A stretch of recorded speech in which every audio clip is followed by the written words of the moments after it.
मिले सुंदरी नारी।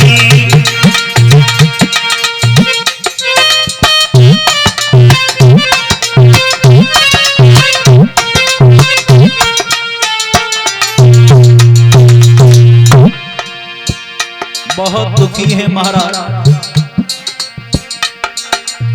दिल में दुखी बहुत नरपाल, कैसे मिले सुंदरी नारी।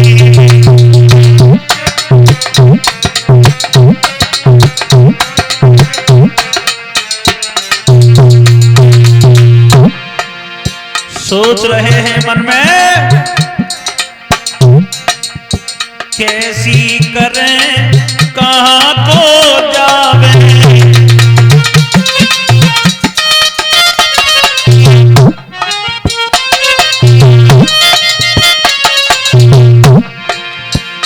अरे कैसी करें कहाँ को जावे, अपने मन की में किन्हें सुनावे।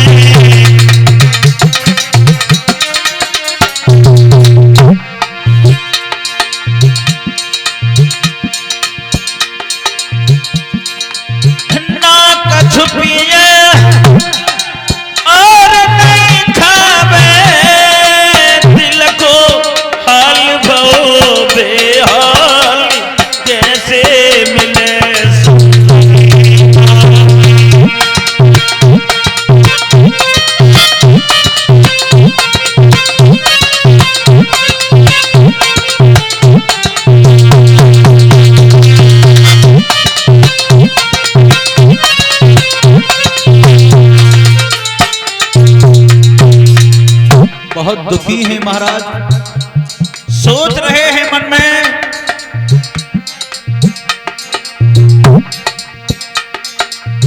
लड़का संग मात के जातो।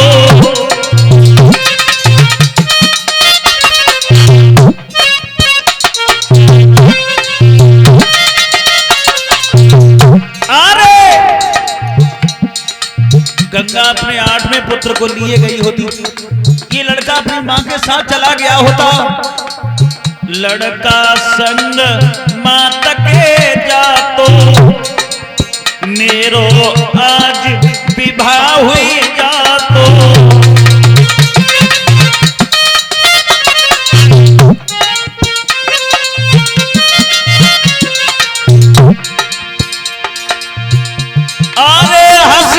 खुशी से बिहार चाहतो, मेरो कौन रखेगो ख्याल, कैसे मिले सुंदरी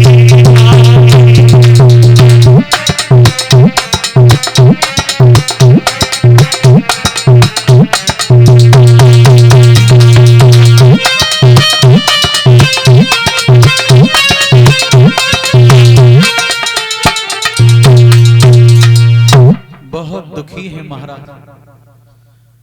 बार बार यही विचार आता है कि मेरा विवाह हो जाता अगर गंगा का 8वां पुत्र अपनी मां के साथ चला गया होता। 6 महीने का जब समय निकल गया, देवव्रत ने मंत्री के द्वारा पता कर लिया कि मेरे पिताजी शादी करना चाहते थे, लेकिन बीच में दीवाल हम बन गए।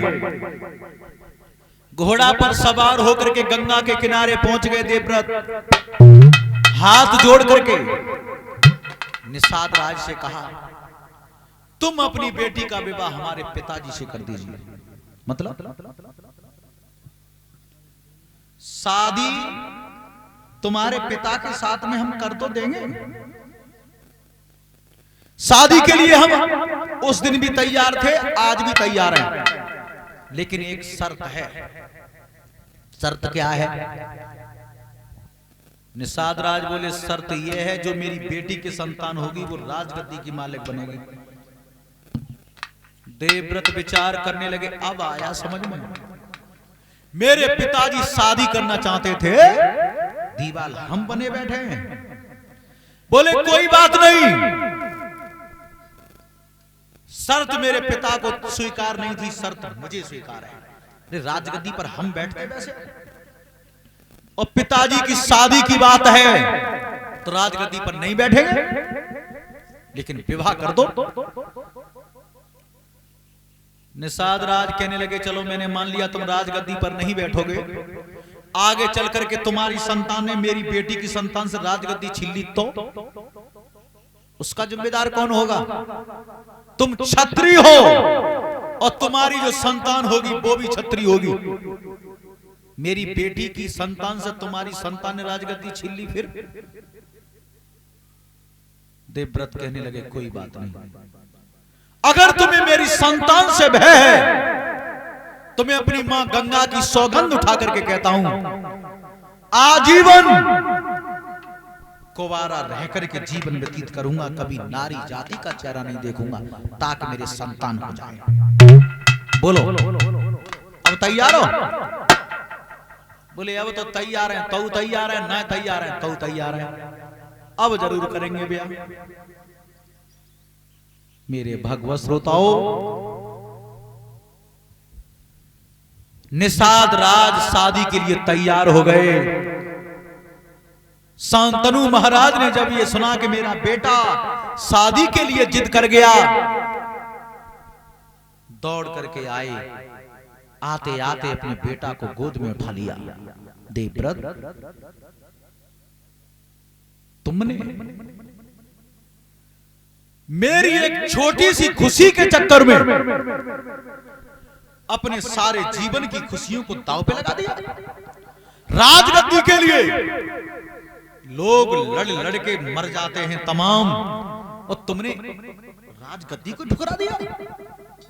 मैं रेडी हो गया तुम्हारा, और बोले गोद में उठाया और गोदी में लो उठाई रे, तब हुलस गयो है हियो।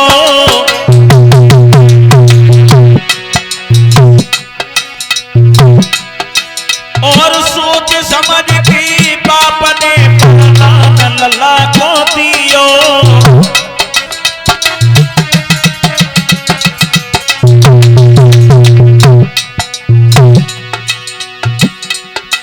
मैं वरदान देता हूं तुम्हें,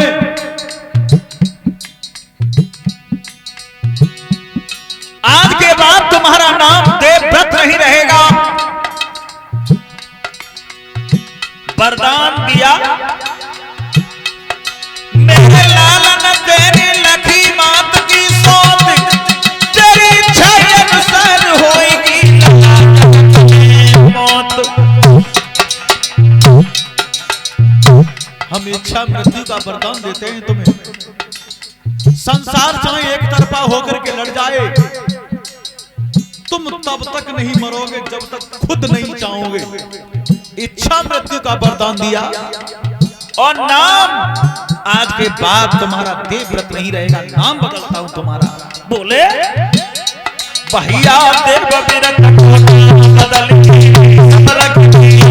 अब देवव्रत बदल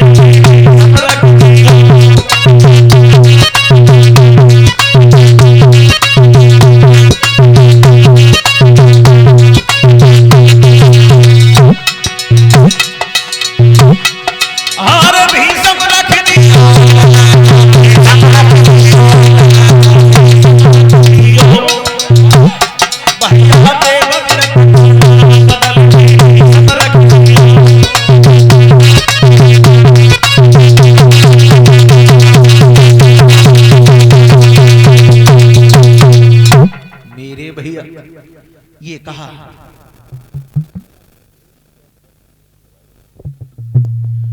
हम तुम्हारा नाम बदलते हैं। तुमने भीष्म प्रण किया, वही बच्चा भीष्म पितामह के नाम से विख्यात हुआ, जो गंगा के 8वें पुत्र थे। विवाह करवा दिया।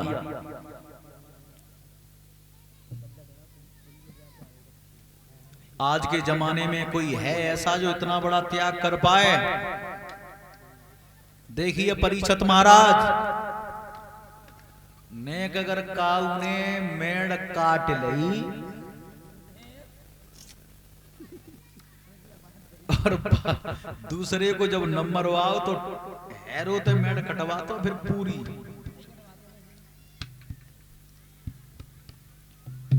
गंगा के कैसे पुत्र थे भीष्म,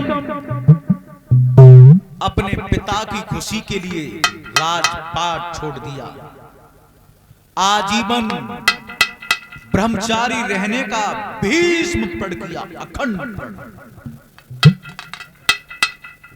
मेरे भगवत श्रोताओं,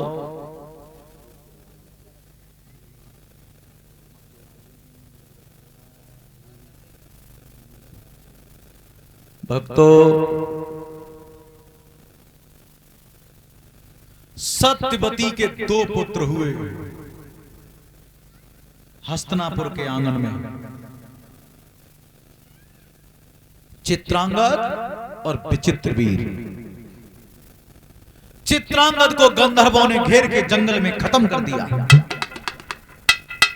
शांतनु महाराज की जब मृत्यु हुई तो वचन अनुसार जो सत्यवती के पुत्र थे विचित्रवीर, वो राजगद्दी के मालिक बने।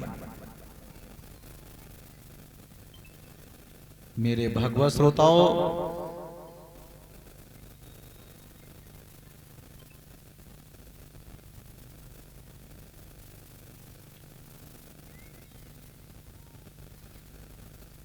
विचित्रवीर के 2 विवाह हुए, अंबिका से और अम्मालिका से।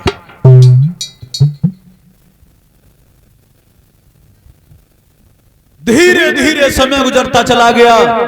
सत्यवती मैया जब विधवा हो गई तो संध्या के वक्त अकेले में अपने महल में बैठ करके अपने सौतेले बेटा भीष्म से रोजाना रामायण का पाठ सुनती है। रामायण का पाठ सुनती है संध्या के वक्त। धीरे धीरे समय गुजरता चला गया।